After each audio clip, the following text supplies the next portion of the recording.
C'est le chapitre 9 du manuel d'Église année 2015. Donc, et nous allons parler en ce soir des élections d'Église.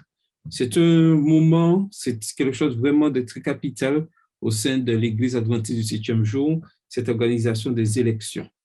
Nous avons vu durant quelques vendredis et les départements de l'Église et leurs responsabilités, qui on doit mettre à ces postes-là, qu'est-ce qu'on demande.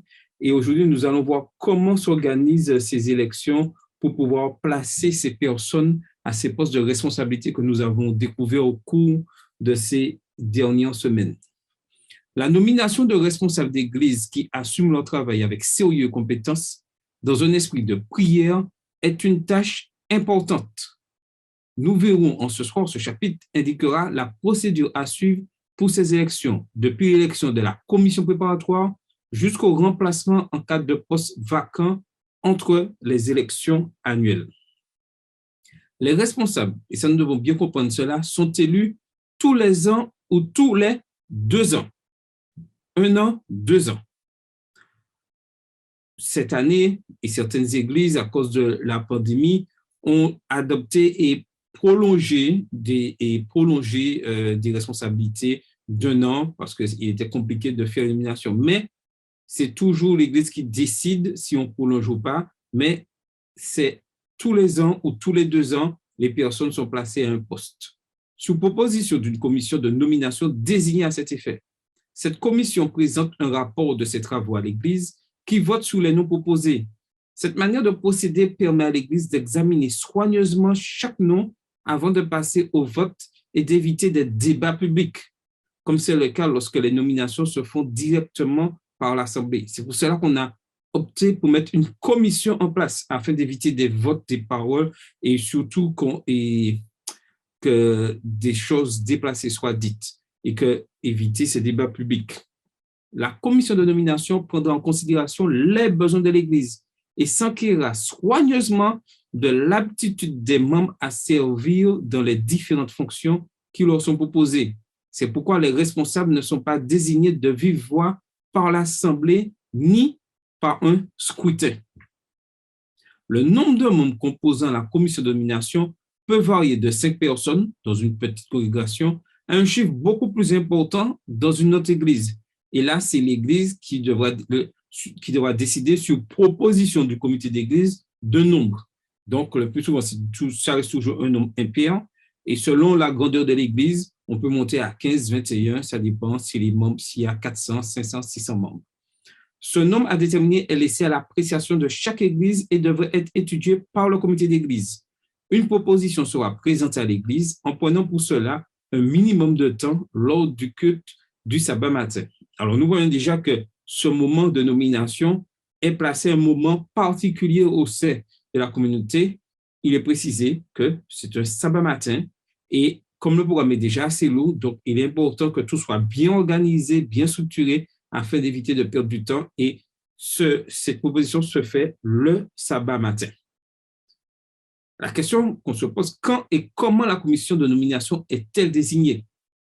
Il faut comprendre que cette commission devrait être désignée aussitôt que possible pendant le dernier trimestre de l'année d'exercice et devrait présenter son rapport à l'Assemblée au moins 3 semaines avant la dite année.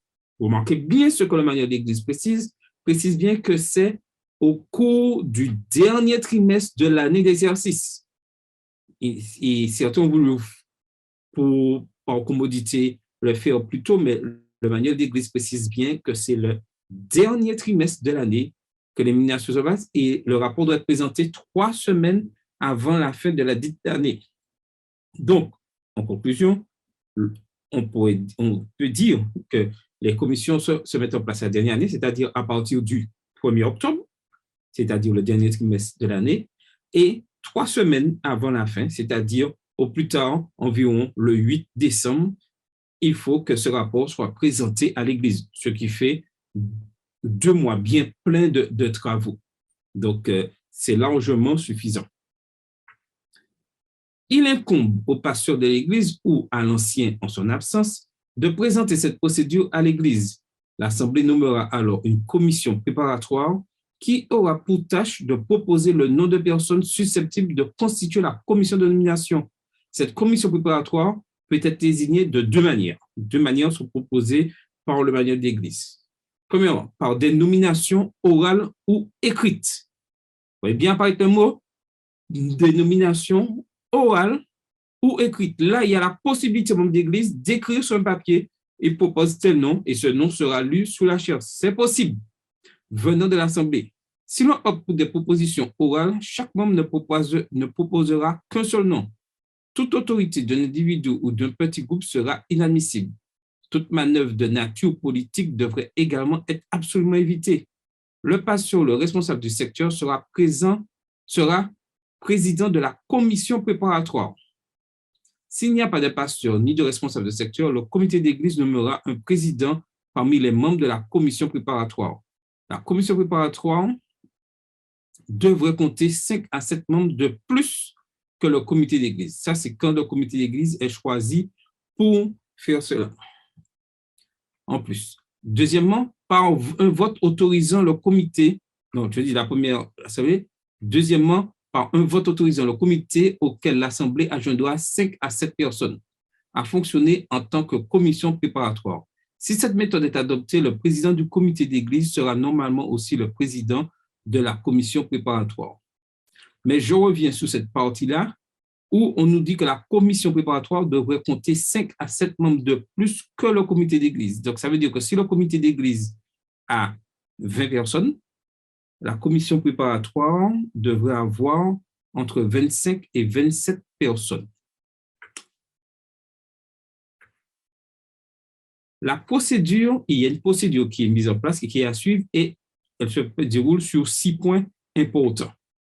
Le premier point, l'Église désigne par vote une commission préparatoire selon l'une des deux méthodes indiquées précédemment.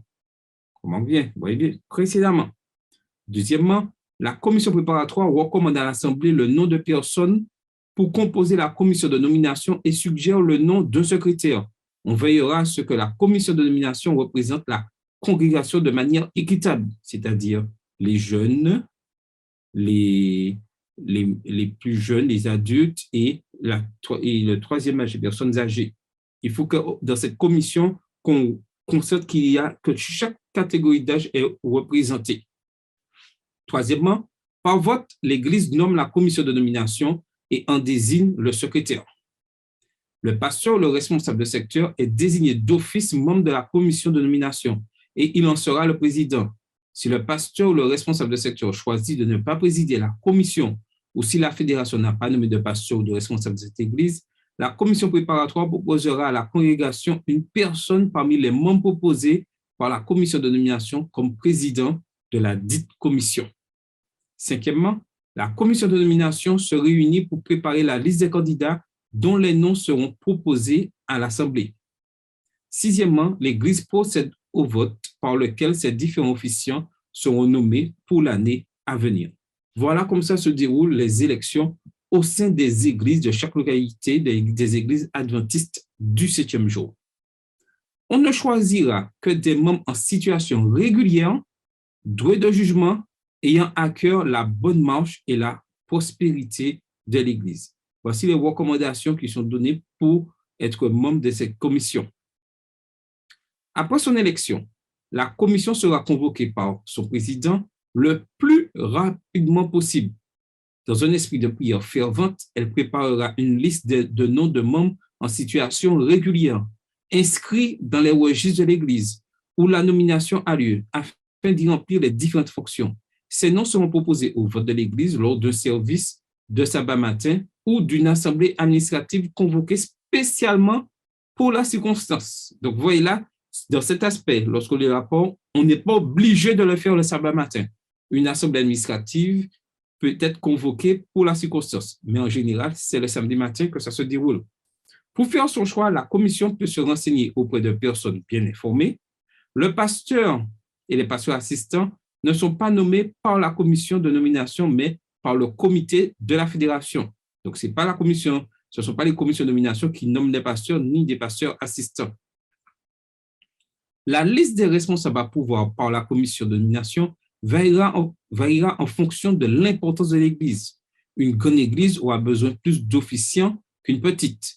Tous les responsables seront nommés à l'exception des animateurs de l'école du sabbat qui seront choisis par le comité de l'école du sabbat et approuvés par le comité d'église. Donc, c'est cette commission de nomination qui nomme tous les responsables à tous les départements de l'église. Et comme nous l'avons vu, l'exception est faite seulement pour les animateurs de l'école du sabbat.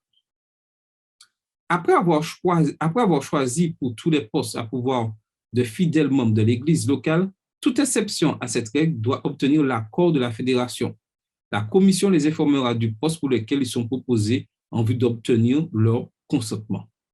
Si un membre d'église désire se présenter devant la commission de nomination pour faire des suggestions ou formuler des objections, il doit en avoir l'occasion. Après son départ, ces remarques doivent être examinées en toute objectivité. Enfin, la commission présente son rapport à l'Assemblée. Toutes les enquêtes et discussions de la commission de nomination restent confidentielles. Tout membre de cette commission qui divulguerait les propos entendus en séance concernant telle ou telle personne se rendrait coupable d'une grave violation de l'éthique chrétienne et de sa règle d'or. Cette infraction justifie son exclusion de toute participation ultérieure au travail d'une commission de nomination. S'il est nécessaire de faire une enquête en dehors de la commission de nomination, le président devrait, lui, s'en charger. La commission de nomination présente son rapport devant la congrégation entière et non devant le comité d'église, qui n'exerce aucune juridiction, dans ce domaine. Le rapport peut être présenté au cours du culte du sabbat ou lors d'une réunion administrative spécialement convoquée. Comme je le disais, le plus souvent, c'est le sabbat matin, mais ce n'est pas une obligation. Cette réunion peut se faire lors d'une réunion administrative spécialement convoquée. Lorsque la commission est prête à présenter son rapport, son président devra donner au secrétaire l'occasion d'adresser au préalable à l'Assemblée quelques remarques appropriées. Un exemplaire du rapport devrait être distribué aux membres ou lu à haute voix par le secrétaire de la commission. Le président annoncera que l'Assemblée votera ce rapport sous huitaine ou quinzaine. Il y a le choix, huitaine, quinzaine, mais maximum, en 15 jours, ce rapport doit être voté. Tout membre a le droit de soulever une objection au rapport de la commission de nomination. Cette objection devrait être présentée en personne.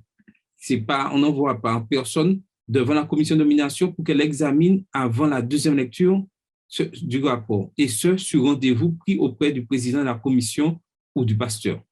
Sinon, lors de la seconde lecture du rapport, celui qui objecte a le droit de demander sans discussion le renvoi du rapport à la commission. Il est d'usage que le président accepte ce renvoi.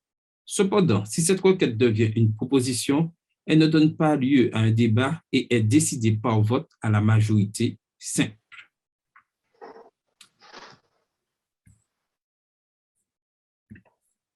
Le président de la commission annoncera alors le moment et le lieu où la commission tiendra session pour entendre les objections.